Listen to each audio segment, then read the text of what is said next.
Tere tulemast Maarjamaa murule. Iga inimese loomuses on olla skulptor. Metafoorilises mõttes. Iga inimese loomuses on luua. Ja kui me vaatame meie planeeti,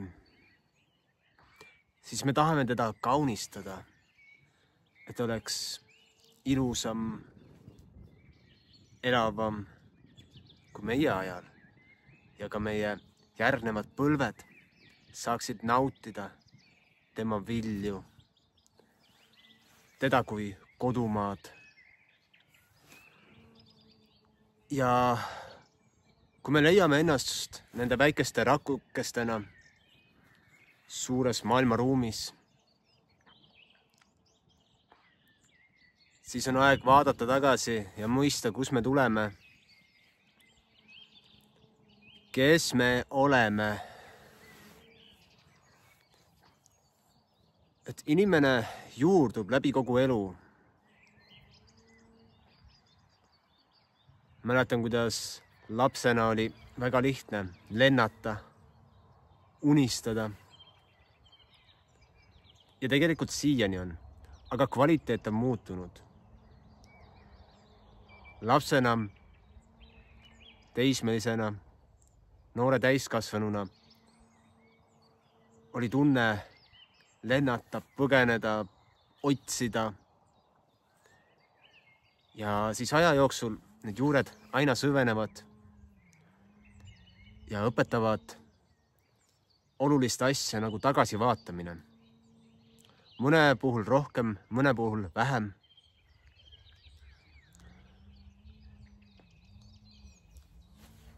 Mäletan, kui ma õppisin lugema iidsete aegade lugude raamatutega, ehk siis need Kreeka mütoloogia raamatud. Ma olin äkki 5-6 aastane, sain sõnadest lõpuks aru ja lugesin, ahmisin neid sisse. Ja siis peale seda tulid veel paljud teised väga põnevad teosed, näiteks Sir Walter Scott Ivanhoe. See on üks märgiline raamat. Ja siis tulid Harry Potterid, Sõrmuste isandad ja kõik muud Tolkieni looming. Ma olin äkki 12-aastane, kui ma lugen Silmarillionit. Proovi lugeda Silmarillionit ja räägi, palju sa sellest aru saad.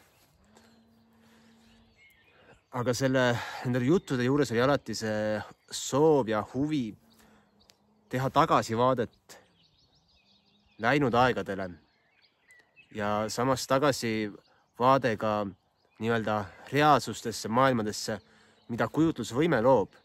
Sest ma siiani usun, et need maailmad on päris. Ja kõik, mida me ette kujutame, see on päris ju.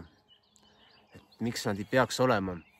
Ja samas ma kahtlustan, et siin maailmas on ringi jalutanud draakonid ja fööniksid ja et minu nimi on Simo ja ükskord kohtasin ühte pärslannat ja ta küsis, mis mu nimi on. Ma ütlesin Simo ja siis ta ütles, Simor. Siis ütles, et ma olen tulelind ja siis küsin, et miks. Siis ta rääkis Pärsia versiooni tulelinnu legendist.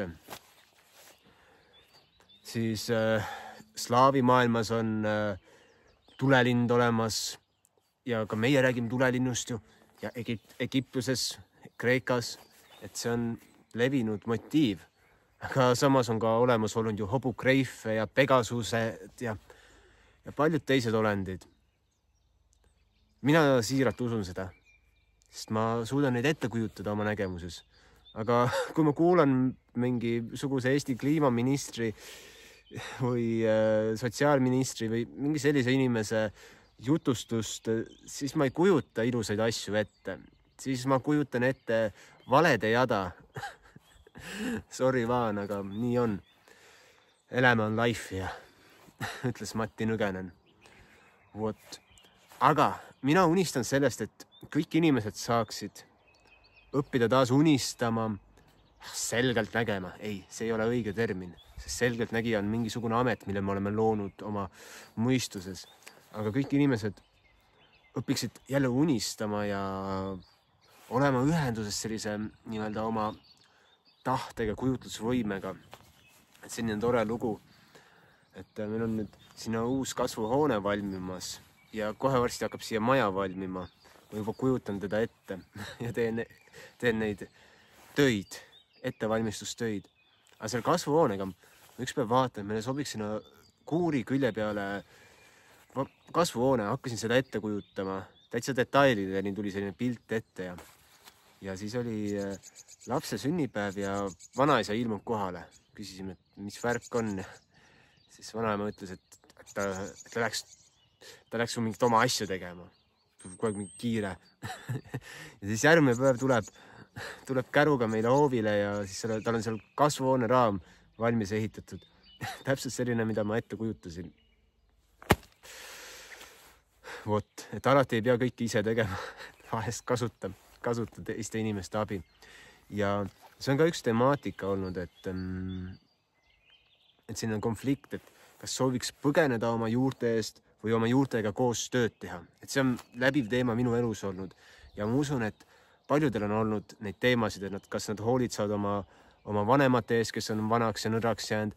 Osadel on väga kaunid suhted oma vanavanematega. Teised jälle ütlevad, et nende vanemad olid nii koledad, jubedad, et alati on meil mingisugune teema või asi, mida me ei soovi või proovime vastu võtta oma esivanematelt. Ja alati ei tule välja, sest iga järgnev põlvkond on natuke targem kui eelnev, et selline nali on ka, et ma loodan, et mu lastel läheb paremini kui mul, et nad on nii-öelda eluliselt jõukamad, paremal elujärjel, kuid natukene lühemad kui mina. Et selline lugu. Aga see ei pea olema nii. Aga see on üks selline siht, mille poole põielda. Meil praegu käib heliteraapia kursus ja seal me võtame neid mooduleid läbi, et mõistame, me oleme need universumi rakutükikesed. Et kui sa soovid osaleda heliteraapia kursusel, et see on, et võta muga ühendust, et see toimub Põhja-Eestis eri kohtades tõenäoliselt. See kolmapäev tuleb teine moodul, kristallhelikausid. Kõik toimub annetuste baasil, et sul on raha, tule, sul ei ole raha, tule, mul vahet pole. Et praegu selle kursuse eesmärk on see, et ma olen nii-öelda teenistuses ja samas ma teen videokursust, et pärast saab videokursust osta, mis on päris raha eest, et kindel summa. Vot, aga praegu käib selline protsess ja kui sa tunned, et sa sooviksid saada osa nendest helidest, siis palun võta ühendust. Et ma loon seda oma reeglite järgi. Ja see on ka üks selline õppetund, mida ma ise praegu läbi käin ja soovitaksin igal ühel proovida ükskord, hakata looma oma elu, oma reeglite järgi. Et laps läheb lasteaeda, kooli, võib-olla ülikooli, töökohale ja alati keegi dikteerib talle ette, et kuidas ta peab olema, mis tal need raamid on, eks ju. Ja siis ta on nagu sunnitud käima kellegi teise raamide järgi ja teda ei õpetata looma iseenda raame. Et ma loon endale oma raame, oma elule. Ja selle kursusega mul tekkiski selline frustratsioon siis mitmete aastate jooksul, et vahepeal ehitasin maja ja hakkasin uuesti rohkem heliteraapiat tegema või see on nii vale sõna. See sama unistamine, helidega loomine. Ehk siis kosmosehelisid mängima ja üldse ei läinud vedama asi. Vahepeal nagu hästi, siis jälle nagu pingutan rohkem kui vaja. Ja siis mul tuli ükspäev mõte, et vau, teeme siis selle videokursuse, et loome seda täiesti 100% oma reeglite, oma tingimuste järgi. Et mingi X kellaaegadel, kell 10 hommikul kolmapäeval, argipäeval kell 10 hommikul, üks moodul.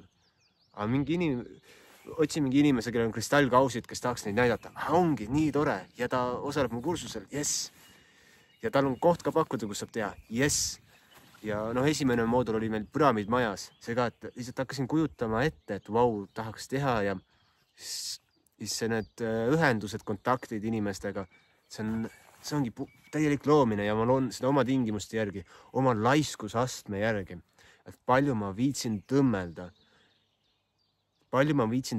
selle nii-öelda nipet-näpet asja kallal. Sest kui ma tõmblen liiga palju nipet-näpet kallal ja lähen tegelikult seda päris tulemust tegema, nagu Usain Bolt läheb 100 meetrit jooksma või ta Usain Bolt vist enam ei jookse, et ma olen nii ajast maas. Pole nii kaua aega vaadanud kerge jõustikku. Aga igatahes sportlane läheb, ma ei tea, jäähokimängija läheb nagu areenile, hakkab mängima. Enne käib see ettevalmistus, aga ta ei anna endast 120% ettevalmistusel trennides, aga ta läheb sinna platsile, seal ta annab, sest see on see performance'i koht, see on see täisfookus. Aga kui sa ennast kurnad ära sellise nii-öelda 200%-lise pingutamisega, et see üldse see nii-öelda koht korraldada, luua see areena omale, kus sa saad seda oma mahla jagada, siis sa ei jaksa enam. Sellest tuligi see nagu soov, et loome selle enda tingimuste järgi ja see on hästi äge loomine.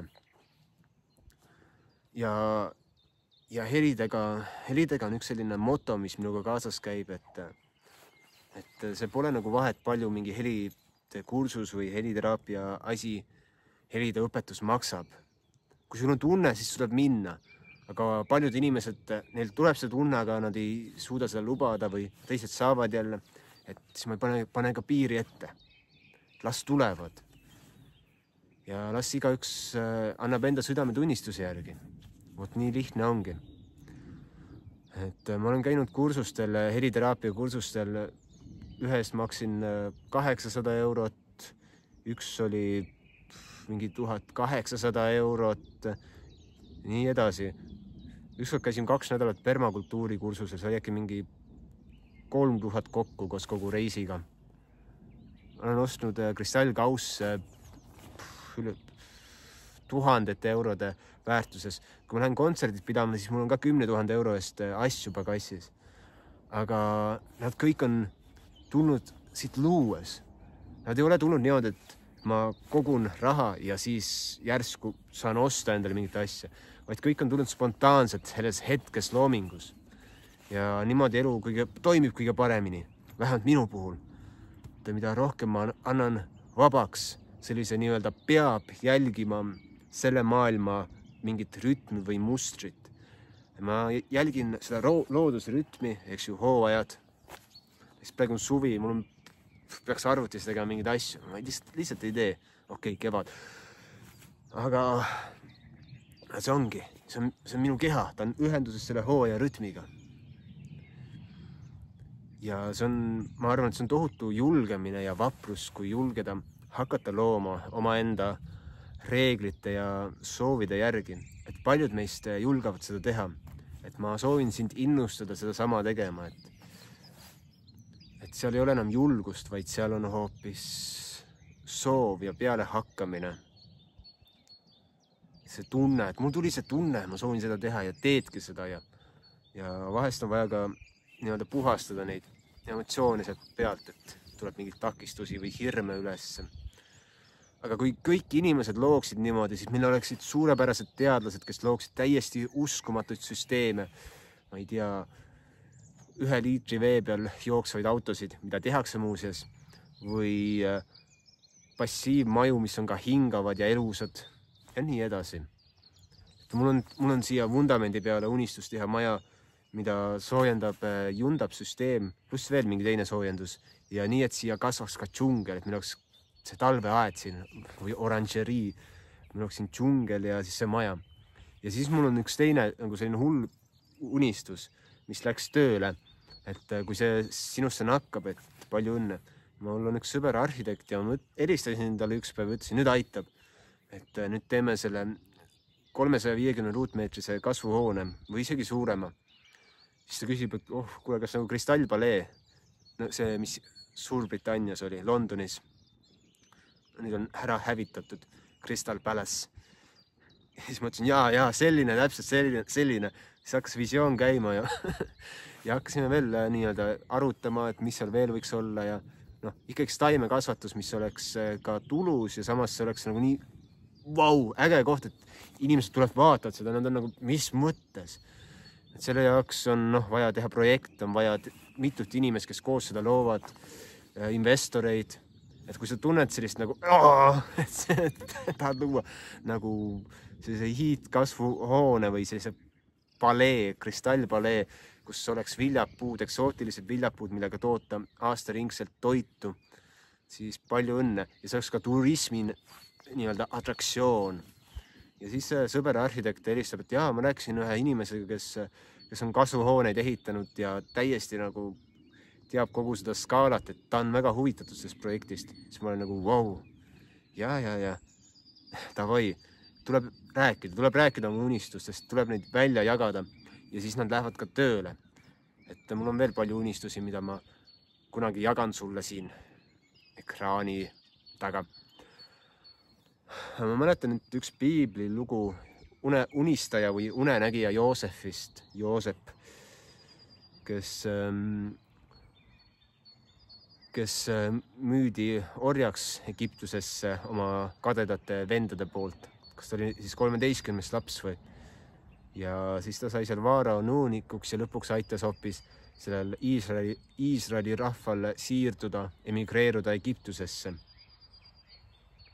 Aga tema kogu see loomine, tema nägemusel kõik unenägude järgi nägi, et Egiptusesse tulevad need mingid rasked ajad, ikaldus ja rääkis Vaaraole, et tuleks seda teha ja seda ja Vaarao võttis kuulda. Et oma unistusi, oma nägemusi tuleb võtta kuulda ja usaldada. Ole nagu Vaarao ja aita oma rahvast. Nii kaua aega, kui sa oled nõus kuulama. Vot, et hea meel, et sa kuulasid ja nägemist, et pane see jälgi nuppu ka. Et nägemist.